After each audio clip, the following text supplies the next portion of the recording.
I do want to jump on this now. It's only 1 minute and 3 seconds, and it's about this game called Conquerors of Fate teaser trailer.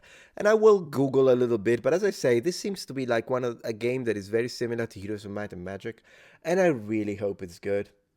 Viggo played Aragorn in the Lord of the Rings movie. Oh, it's him? It's Aragorn? From when? 1951? Gosh, I couldn't recognize him. Seriously? Very cool. Very cool. Then I appreciate that Aragorn speaks Italian, speaks Elvish, so it makes sense. Metatron accent is really unique. It's hard to place his accent unless you know already. Yeah, it's a kind of it's a mix, isn't it? It's a mix. It's like it's chaos. Yeah. I mean, you can tell I'm not a native speaker, but perhaps you can also tell that I picked up English in England, but I don't sound English. I sound like a foreigner who picked English up in England. That's how I would analyze my own accent, I suppose. I haven't got a clue. It depends on the day as well. If I listen to a lot of people, my accent gets better, but then if I don't, then it gets worse again. It's one of those things. Anyways, splendid. Let's have a look at this game. Conqueror of Fate. Come on, convince me that this isn't just a knockoff copycat cash grab for people who are nostalgic about heroes. Tell me this is good. A modern take, already the beginning. Already the beginning is not great. A modern take on the classic turn-based strategy genre. All right, let's see.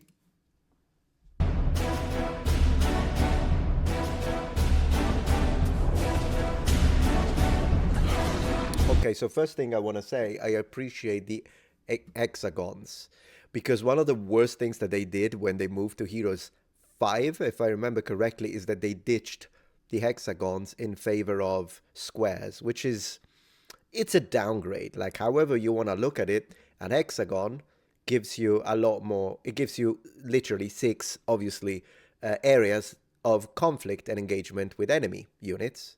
And then this, of course, creates this entire, a lot more fun, interesting, not just from a strategical, tactical standpoint, even mathematical standpoint. It just brings up better strategy in combat.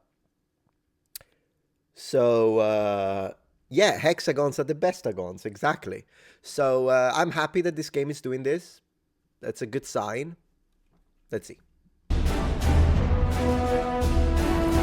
Models look interesting. Little flat, maybe, the graphics, but we'll see. Okay, so I got a skeleton with something. A sword and a shield, is it? If it's sword and shield, I like that.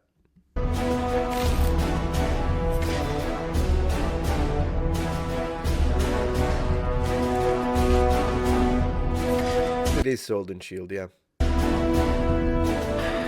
Okay, so the animations are a little bland, and so is the area, the ground.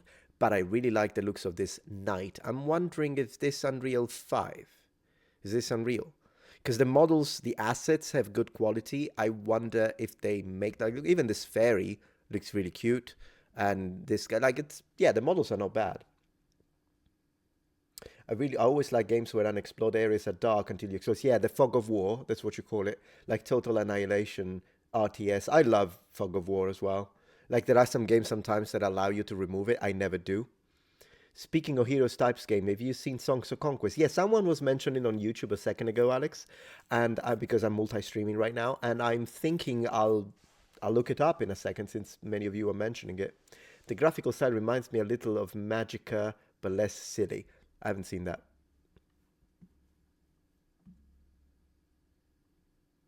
Let's see.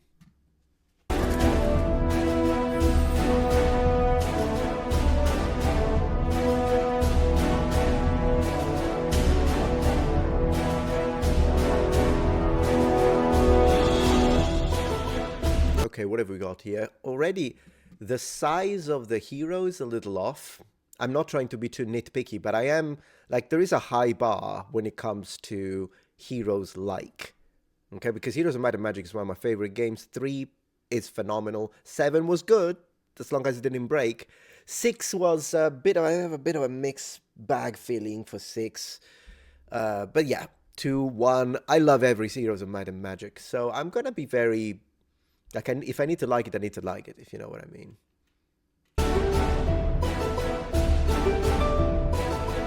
Conquerors of Fate. All right, let's see a gameplay.